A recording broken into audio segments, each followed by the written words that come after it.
Hi, everybody. My name is Miles Wallace, and I am with Peak Performers. We're a nonprofit staffing and recruiting agency that helps professionals with disabilities find jobs and advance their careers.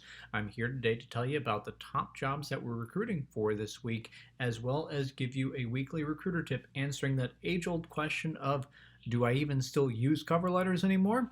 Let's jump right into it. First up on the top jobs, do you have experience with statistics and with data modeling? If so, we'd like to consider you for a data analyst role. Next up, do you have experience with HCBS and particularly Medicaid programs? If so, we would like to consider you for an HCBS program specialist with one of our state agency partners. Do you have experience with Adobe InDesign and have you previously laid print for magazine layouts? If so, we'd like to consider you for a typesetter role. Are you looking for a temporary to permanent kind of position, and are you looking for an accounting role? If so, we currently have a position open as an accountant for a private charter school. Are you looking for an entry-level role, and do you have experience with scanning documents? If so, we currently have a clerk role that's open. Are you interested for another temporary to permanent role, and do you have experience in the banking and mortgage industry? If so, we are currently looking for a license and permit specialist. For this week's recruiter tip, we're going to be kind of talking a little bit more about cover letters. So we talked last week about how you may only have 6 to 10 seconds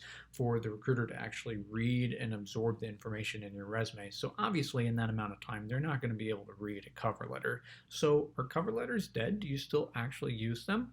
Well, let's talk about that. Here are various different circumstances of why you may want to actually use a cover letter. If you are not the most obvious choice for the candidate, a cover letter may help you out. So let's say, for example, you have employment gaps in your history or you have recently transitioned careers. This makes you the not obvious choice of a candidate, and you may want to try to overcome that by creating that personal approach that can be found in a cover letter. If you know somebody within the organization, that's a significant competitive advantage, and you can include that kind of information in a cover letter to make sure that it gets to the right people so that you don't lose that competitive advantage.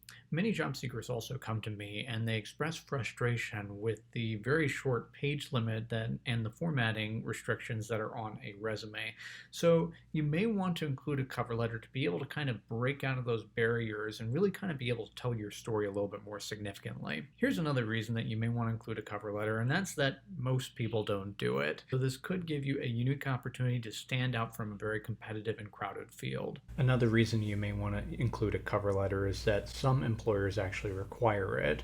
So, for example, particularly in the fields of academia or more specialized professional fields, a lot of times they may actually require a cover letter as part of your application process. The final note that I would have is let's talk about cover letters and kind of adapting them to modern times. So, first off, if you send a personalized note to the hiring manager or the recruiter that you're working with, you can oftentimes use the same kind of things that we were taught about cover letters and just insert it into an email instead. And a lot of times that's more likely to get read as opposed to attaching the cover letter as a Word or PDF file. The other thing that I recommend is that there's an objective summary part that goes along the top of your resume, and I do recommend personalizing this each time. And oftentimes you can use the kind of elements that we brought from the cover letter to make a successful cover letter and include it right there to make sure that it does get read. Now, the final question that I will address is, do cover letters get read at Peak Performers? The answer is sometimes yes. Sometimes they do.